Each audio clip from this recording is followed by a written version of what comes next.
Hello students, welcome to my channel Pi Academy. तो इसी के साथ आज हम मैथ्स का एक नया टॉपिक स्टार्ट करेंगे जो कि है डेफिनाइट इंटीग्रेशन। ठीक है, इनडेफिनाइट इंटीग्रेशन ख़त्म करने के बाद इसकी शुरुआत होती है डेफिनाइट इंटीग्रेशन। करेक्ट। तो ये टॉपिक आपको काफ़ी मददगार साबित होगा आगे जाके, और इसके बगैर आप कोई भी फिजिक्स का टॉपिक नहीं पढ़ सकते। करेक्ट। तो ये टॉपिक आपको पढ़ना है और इसी के साथ आपको हर एक चीज़ समझना भी है। करेक्ट। तो देखिए, तो डेफिनेशन क्या है इसकी। If f is continuous in a to b and bounded मतलब रेंज फाइनाइट है। ठीक है, बाउंडेड मतलब रेंज फाइनाइट। मैं बताऊंगा कैसे क्या है ग्राफिकली। देन अभी से मैं डेफिनेशन लिखा रहा हूँ, मैं ग्राफिकली भी तुमको सब कुछ बताऊंगा कि कैसे न्यूटन ने सोचा।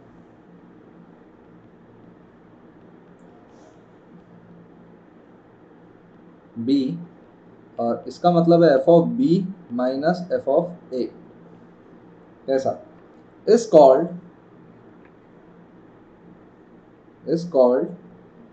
Definite integral, is called definite integral. Correct. Of f of x between limits a and b, between limits a and b। आपको यहाँ तक बात समझ में आ जानी चाहिए। और d f of x upon d x is equal to f of x. Correct. तो आपको यहाँ तक बात समझ में आ गई क्या? पक्का। If f is continuous in a to b and bounded, तो f of x dx is equal to ये चीज, और ये चीज आई कैसे और ये चीज निकाली कैसे गई, इसका मैं प्रूफ भी बताता हूँ और बाउंडेड भी बताता हूँ। इसका रीजन क्या है और आपको समझना कैसे है। ठीक है, देखो, तो इसकी डेफिनेशन कैसे बोला जाता है ये देख लो। तो इसकी डेफिनेशन कैसे बोलेंगे अपन, ध्यान से देखा जाए तो कि न्यूटन ने क्या किया, एक्चुअली उसने बोला y equal to f of x, और ये x है। करेक्ट। और यहाँ से उसने एरिया बताया। एरिया मतलब a से b में बाउंडेड होना, मतलब रेंज फाइनाइट। जैसे x इक्वल टू a से b, तो इसका जो रेंज है वो फाइनाइट है। इसका जो रेंज है क्या वो फाइनाइट है? अगर इसका रेंज फाइनाइट है तो इसको कैसे देखा जाए, ये भी उसने बहुत बखूबी समझाया। जैसे रेंज फाइनाइट होना मतलब, देखो इधर, तो इसके साथ ये डेफिनेशन के साथ अपन रिजॉल्व करेंगे आगे कि कैसे इसको देखा गया और कैसे इसको सॉल्व किया गया। और डेफिनाइट ही क्यों वर्ड बोला जाता है और रेंज क्यों बोला जाता है कि ये जो रेंज है ये बाउंडेड है, ये वर्ड क्यों यूज किया गया। बाउंडेड मतलब रेंज फाइनाइट। अनबाउंडेड और बाउंडेड दो फंक्शंस में अपन दो टर्म्स पढ़ते ना। तो बाउंडेड मतलब जैसे x इक्वल टू ए और यहाँ पे x equal to b. Correct, ये बाउंडेड है।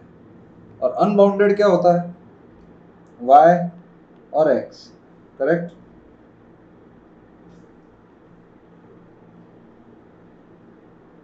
ठीक है, अब इंटीग्रेशन बेसिकली यूज किया गया और finite definite integration basically use किया गया यहां से ये एरिया निकालने के लिए। अब ये एरिया कैसे निकाला जाए, तो ये सोचा गया, फिर ये सोचा न्यूटन ने क्या सोचा, सिंपल एक ही चीज सोचा कि एरिया को निकालना है। तो मैं ऐसे डायरेक्टली एरिया तो निकाल नहीं सकता, क्योंकि ये ना ही ट्रायंगल है, ना ही ट्रेपेजियम है, ना ही क्वाड्रिलेटरल कोई ऐसा है जिसका एरिया हमें आता है। ठीक है, ये कर्व्ड सरफेस है। करेक्ट। तो इसके बाद अपन एरिया कैसे निकाले, तो उसने क्या किया, उसने एक छोटा रेक्टेंगल माना, ऐसा बहुत छोटा, इनफाइनाइट से मिली स्मॉल छोटा। करेक्ट। उसने क्या बोला, x और ये है h। करेक्ट। या तो इसको dx बोल दिया उसने, क्या बोल दिया, dx। अब उसने बोला कि ये जो कोऑर्डिनेट है, ये जो कोऑर्डिनेट है ये x है, और ये जो कोऑर्डिनेट है ये x प्लस dx है। ये जो कोऑर्डिनेट है ये x है, और ये जो कोऑर्डिनेट है ये x प्लस dx है, करेक्ट। और ये इतने पास है कि हम बता ही नहीं सकते कि इनके बीच में दूरी है या नहीं है। तो उसने बोला क्या ये छोटे से चीज को मैं रेक्टेंगल अज्यूम कर सकता क्या? मैं मान लेता dx टेंड्स टू 0, मैं यहाँ पे मान लेता dx टेंड्स टू 0, तो मैं यहाँ पे क्या बोलूँगा, ये क्या होगा, f ऑफ x। तो मैं ये बोल सकता हूँ ना कि ये जो लेंथ है ये क्या है, f ऑफ x। ये जो लेंथ है ये क्या है, f ऑफ x, करेक्ट। और ये जो विड्थ है, ये रेक्टेंगल की जो विड्थ है, ये है dx, ये है f ऑफ x। तो एरिया ऑफ रेक्टेंगल अपन क्या बोलते हैं, area of rectangle f of x into dx। अगर ये छोटे छोटे छोटे छोटे छोटे छोटे छोटे छोटे सारे रेक्टेंगल्स हमने a से b तक के कैलकुलेट कर लिए, एडिशन, इंटीग्रेशन के सिंबल का मतलब ही है एडिशन, ये मैंने पहले भी तुमको बताया था। इंटीग्रेशन के सिंबल का मतलब ही है एडिशन, ये पहले भी मैंने तुमको बताया था। अगर ये सारे रेक्टेंगल्स को मैंने ऐड किया, मान लो rectangles dx dx dx dx dx, मान लो ये सारे रेक्टेंगल कैसे ऐड किए गए, लिमिट h टेंड्स टू 0 और n tends to infinite, infinite number of rectangles में ब्रेक कर दिया गया, इतने छोटे सच दैट हर एक रेक्टेंगल का एरिया मैं ऐड करूं, हर एक रेक्टेंगल का एरिया अगर मैं ऐड करूं तो अपने आप मुझे सब कुछ मिले, करेक्ट। तो इसको कैसे ऐड किया गया, ये h मान लिया, dx को अपन ने अप्रोक्सीमेटली h मान लिया, ठीक है। h f of a plus f of a plus h plus dash dash dash dash, अपन ने रेक्टेंगल मान ली f of a plus n minus 1 h, correct. यहाँ तक अपन ने, और n टेंड्स टू इनफाइनाइट है, मतलब infinite number of rectangles are there. और कितने रेक्टेंगल्स है इसमें, देख लो, b minus a equal to n h, b minus a equal to n h, correct. तो ये क्या हो जाएगा, ध्यान से देखोगे तो इसको अगर ऐड करोगे तो क्या होगा, लिमिट h टेंड्स टू 0 और n tends to infinite h summation r equal to 1 से n minus 1 f of a plus r h, f of a plus r h। तो ये क्या हो जाएगा, इस टर्म को अपन बोलेंगे इंटीग्रेशन, यहां से डिफाइन होती है integration, because b is equal to a plus n h, b is equal to a plus n h, और यहां से डिफाइन होता है सारे रेक्टेंगल्स का addition f of x dx। ये है इसका एक्चुअल टर्मिनोलॉजी, इसको डिफाइन करने का अपना एक तरीका है। मैं इसको ग्राफिकली ऐसे ऑब्जर्व करता कि एक रेक्टेंगल ऐसे मानता, और सारे रेक्टेंगल्स के एडिशन को अपन इंटीग्रेशन a से b तक ऐसे डिफाइन करते हैं, और इसको अपन सीधा बोल सकते हैं f of b minus f of a, f of b minus f of a, ये है उसका actual definition. Computing the limit of an infinite sum is called evaluating the definite integral by first principle।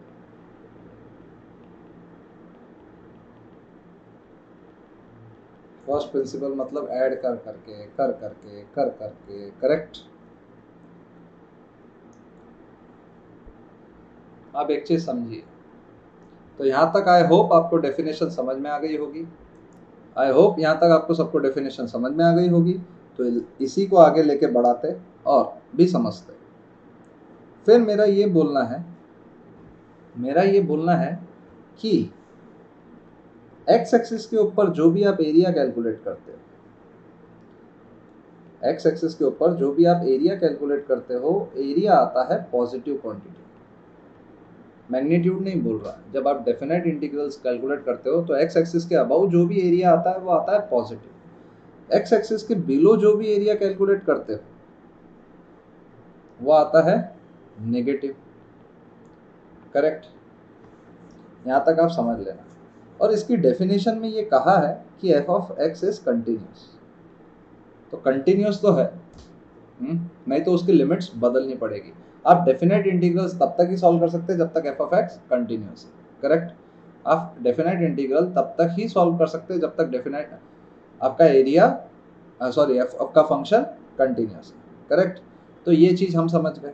फिर एक note इसने इसी के basis पे लिखा, इफ ए से बी तक का एरिया एफ ऑफ एक्स का इक्वल टू 0 है, then the equation f of x equal to 0 has at least one root in a to b, provided f is continuous in a to b, provided f is continuous in a to b। अब इस point को थोड़ा सा ध्यान से समझिए। उसने बोला अच्छा एरिया ए से बी तक तो 0 हो रहा है, एरिया ए से बी तक का 0 हो रहा है, ये समझ में नहीं आ रहा। अगर एरिया ए से बी तक का 0 है तो पॉजिटिव और नेगेटिव क्वांटिटी ही 0 हो सकती है। और अगर हमने एफ ऑफ एक्स का ग्राफ निकाला, पॉजिटिव मतलब एरिया ऊपर, नेगेटिव मतलब एरिया नीचे, और डेफिनेट इंटीग्रेशन अगर हम कोई भी फंक्शन का निकाल रहे तो मेरा ये मानना है कि वो ग्राफ कंटिन्यूअस है, क्योंकि डेफिनेशन पे पहले से ही बोला हुआ है। तो मेरे को एक चीज बताओ, अगर ग्राफ एक्स एक्सिस को कट कर रहा है,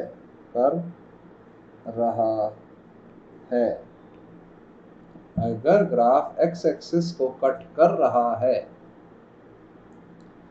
तो वो एक्स उसका रूट है,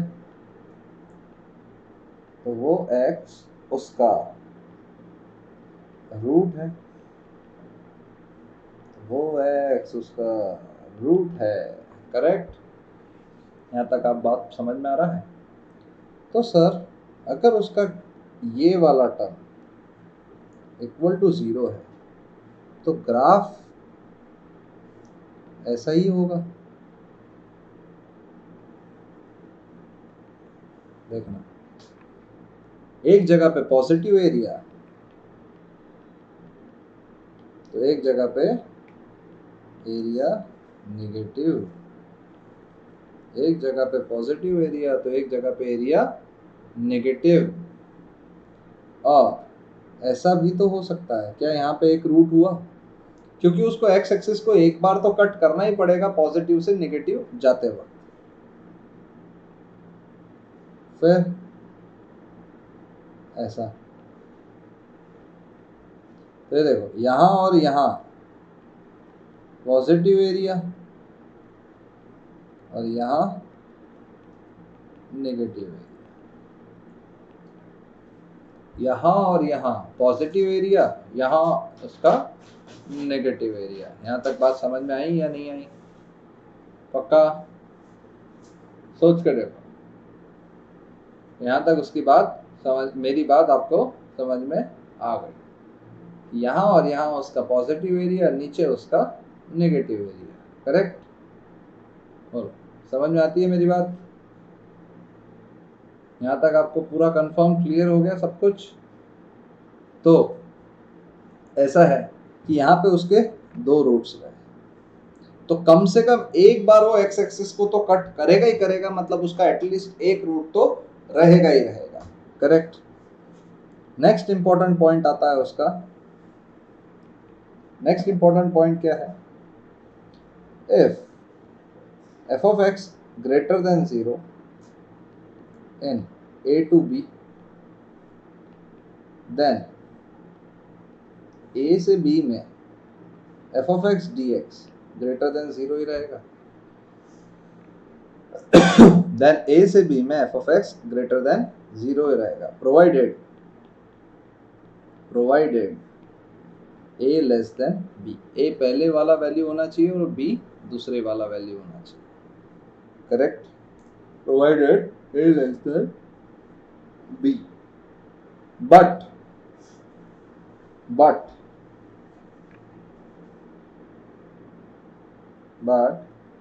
converse is not true। क्यों? क्योंकि a से b में f of x dx अगर ग्रेटर देन 0 है, it does not imply f of x is greater than 0। हो भी सकता है और नहीं भी, हो भी सकता है और नहीं भी, ये बात आपको समझ में आनी चाहिए। कैसे?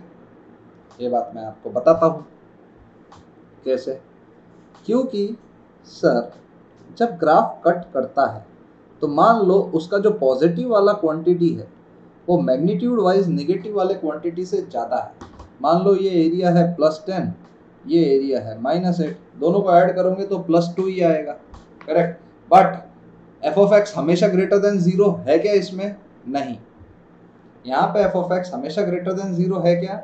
नहीं। ये पॉइंट भी आपको समझना पड़ेगा। बोलो समझ में आ रहा है या नहीं आ रहा? पक्का? यहाँ तक आई होप सब समझ गए। फिर आता है next important point. Next important point ये है, limit n tends to infinity a से b fn x dx is equal to a से b limit n tends to infinity fn x dx। Correct.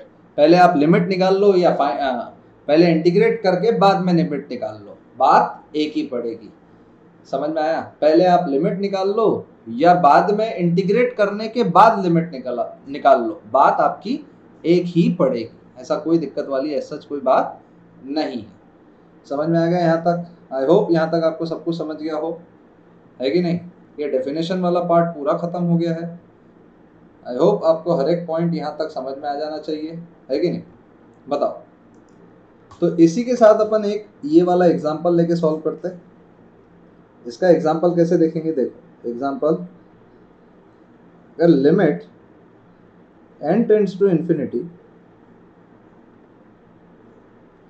Minus cube root of a correct 1 minus d cube by n की power n t square dt, ये आप कैसे solve करोगे? पहले आप या तो लिमिट निकाल लो या तो आप पहले इंटीग्रेट कर लो। लिमिट अगर निकालोगे तो 1 की पावर इन्फिनिटी वाला फॉर्म है कि नहीं? तो मैं क्या करता हूँ, पहले इसकी लिमिट निकाल लेता हूँ। ठीक है, minus cube root of a limit n tends to infinite 1 minus t cube by n की power n t square dt। ठीक है, it is of the form 1:∞। तो इसकी वैल्यू हम सीधा e की पावर l लिखते हैं, और l क्या होता है? एल क्या होता है 1 minus t cube upon n minus 1 into n. तो ये कितना हो जाएगा माइनस टी क्यूब, करेक्ट। तो ये हो जाएगा ई की power minus t cube. Limit निकाल दी अपन ने, तो वैल्यू लिखेंगे तो क्या लिखेंगे,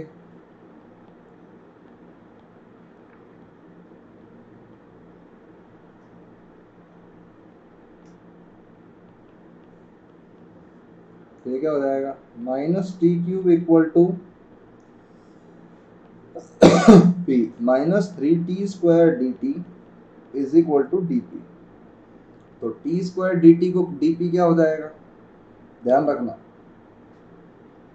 टी स्क्वायर डी पी को डी पी क्या हो जाएगा, ये होगा माइनस दिस हो जाएगा ए से माइनस ए। देखो पहले ये वाली वैल्यू रखोगे तो यहाँ पे आ जाएगा ए, ये वाली रखोगे ऊपर वाली तो आएगा माइनस ए, करेक्ट। यहाँ तक आप आई होप सबको समझ गए होंगे। और इसको रखोगे सीधा ई की पावर पी, ये हो जाएगा minus d p by 3, correct. तो ये हो जाएगा -1/3 ई की power p d p, a से माइनस ए 1/3 ई की power minus a minus e की पावर ए। तो ये हो जाएगा ई की पावर ए माइनस ई की पावर माइनस ए बाय 3। ये इसका आंसर है, करेक्ट। और क्वेश्चन ये क्या दिया हुआ है, इसकी वैल्यू दी हुई है 2√2/3 where n belongs to natural number, find a. ये क्वेश्चन। तो पहले अपन ने डेफिनेट इंटीग्रेशन सॉल्व कर लिया। सॉल्व करने के बाद वैल्यू क्या आई, ये उसने देखो पहले मेरे को लिमिट निकलवाना भी सिखाया, बाद में मेरे को उसने इंटीग्रेशन करवाना भी सिखाया, सब्सटीट्यूशन भी दिया, इंटीग्रेशन भी दिया, बाद में वैल्यूज भी पुट करवाया। और अब बोल रहा है इसकी वैल्यू है 2√2/3, तो 3 कैंसल। ई की पावर ए को अपन रख देते, ई की पावर ए को अपन रख देंगे m, तो ये हो जाएगा m-1/m is equal to 2√2, m-1/m is equal to 2√2। ये हो जाएगा m² माइनस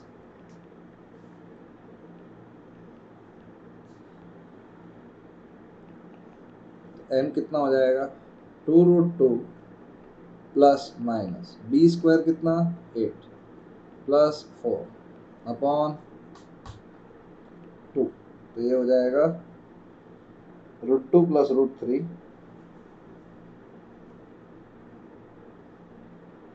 √2 प्लस माइनस √3। तो e की पावर ए हमेशा पॉजिटिव ही रहेगा, √2 प्लस √3 ई की power a not equal to,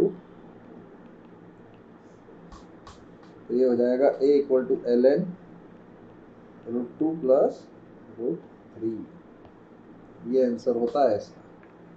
ऐसे इसको सॉल्व, उसमें क्वाड्रेटिक भी, उसने पहले लिमिट्स भी सॉल्व करवाया, फिर बाद में सब्सटीट्यूशन करवाया, फिर इंटीग्रेशन के लिमिट्स पुट करवाया, फिर इक्वल टू वो दिया, फिर क्वाड्रेटिक करवाया, फिर उसका रिजेक्शन भी करवाया, और फाइनली फिर ये आंसर निकाल के दिया उसने, है कि नहीं। फाइनली फिर ये आंसर निकाल के दिया उसने, करेक्ट। ऐसे इस टाइप के क्वेश्चन सॉल्व होते हैं और ऐसे सॉल्व किए जाते हैं, है कि नहीं। तो आई होप आपको यहाँ तक सब कुछ समझ में आ गया होगा। क्या क्लियरली अंडरस्टूड एवरीवन। तो इसके बाद आता है नेक्स्ट प्रॉपर्टी। ये जैसे फर्स्ट प्रॉपर्टी थी ये वाली, जैसे ये वाला था फर्स्ट पॉइंट, ये वाला था अपना फर्स्ट पॉइंट, ये वाला था अपना सेकंड पॉइंट। अब आता है थर्ड पॉइंट। थर्ड पॉइंट ये है कि a से b f(x) dot g of x is equal to आप सीधा इसको बोल सकते हैं, देखना f of x g dash x d x. तो यहाँ पे क्या होगा, देखना ध्यान से, g of x equal to a, तो x equal to g inverse of a, तो यहाँ पे जी इनवर्स ऑफ ए आ जाएगा और यहाँ पे जी इनवर्स ऑफ बी आ जाएगा।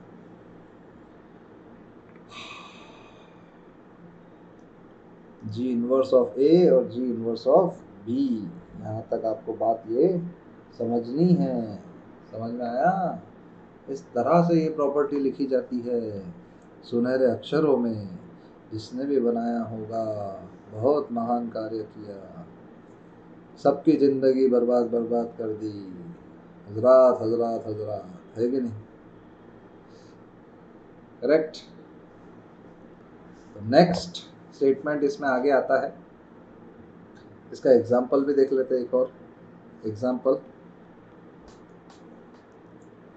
-1 से 1 x square d l n x. तो सबसे पहले लिख लो y is equal to l n x, तो x क्या हो जाएगा, e की पावर y। तो इसका f इनवर्स x क्या हो जाएगा, e की पावर x। बेसिकली ये g इनवर्स x है, f नहीं, g इनवर्स। करेक्ट, ये बेसिकली g ऑफ x है कि नहीं? यहाँ तक आप समझ गए?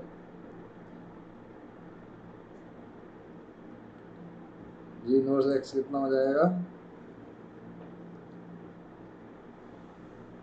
e की पावर x। तो अब क्या होगा देखना,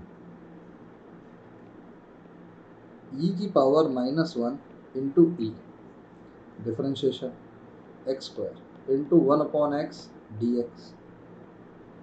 तो ये क्या हो जाएगा, ये और ये कैंसल, x का इंटीग्रेशन क्या है, एक्स स्क्वायर बाई 2, ई की पावर -1 ई की power 1, E square minus e की पावर -2 अपॉन।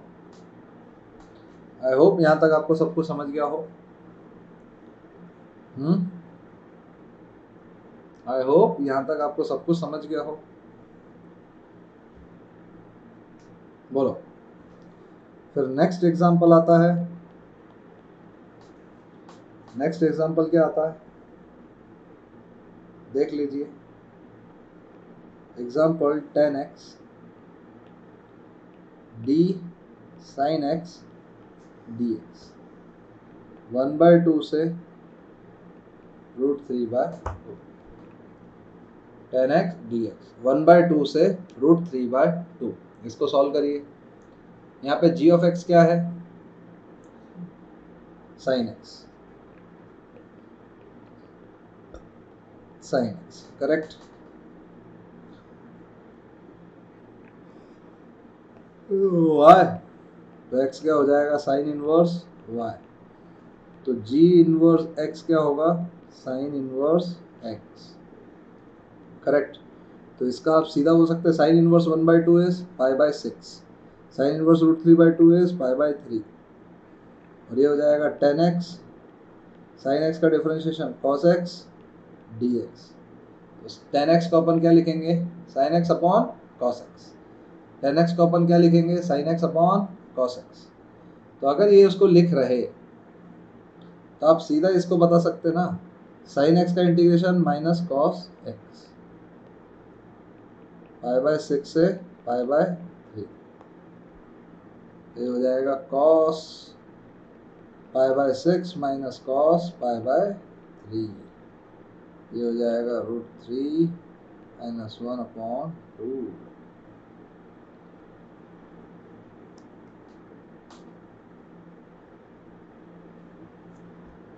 ये हो जाएगा √3 - 1/2। यहाँ तक आप पॉइंट समझे क्या? पक्का? सोच के देखो। तो अब नेक्स्ट आता है fourth statement.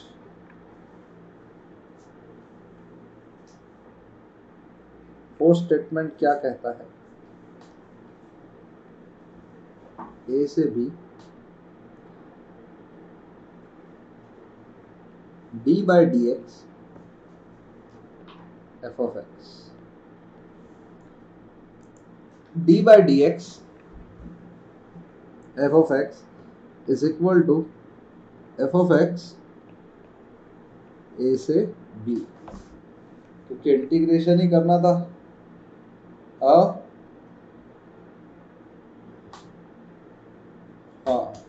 If f of x is continuous in A to B. However, if f of x is discontinuous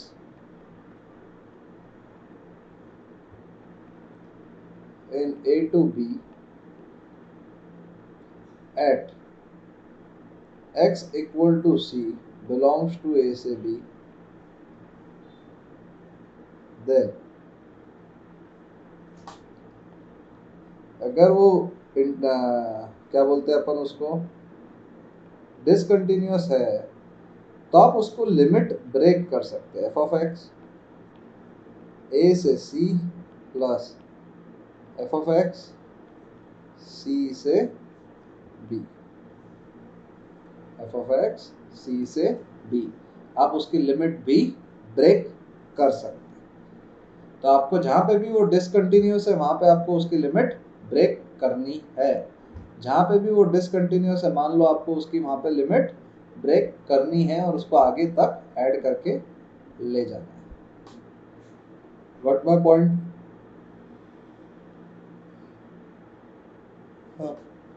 तो आप देखिए नेक्स्ट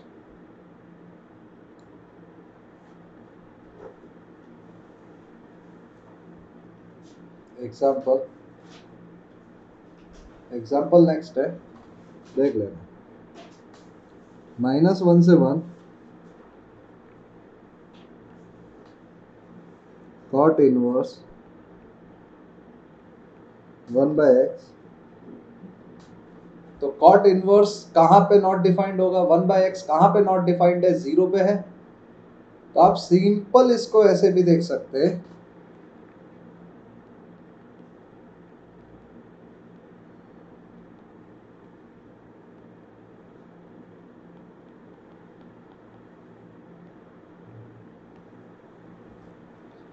-1 से 0 और 0 से 1, -1 से 0 और 0 से 1, ये चीज आपको समझ में आनी चाहिए, करेक्ट? तो कॉट इनवर्स 0 कितना होता है? -∞, क्योंकि वो नेगेटिव साइड है। Cot inverse -∞ is pi. Cot inverse -∞ minus cot inverse -1 plus cot inverse 1 minus cot inverse plus infinity. ठीक है, तो ये हो जाएगा pi minus 3π/4, cot inverse -1 is 3π/4 plus π/4 -0, तो ये हो जाएगा π/2। ऐसे ब्रेक होता है, ठीक है ना? तो यहाँ तक ऐसी प्रॉपर्टीज देखी जाती है, यहाँ तक समझी जाती है, ठीक है? इस बहाने से इस टाइप के क्वेश्चन सॉल्व किए जाते हैं। तो ये था डेफिनाइट इंटीग्रेशन का बेसिक ब्रीफ, ठीक है? तो इसके बाद के लेक्चर में अपन इसके कुछ सॉल्व एग्जांपल्स देखेंगे और इसको टॉपिक को कुछ आगे बढ़ाएंगे। तब तक के लिए टाटा और गुड बाय।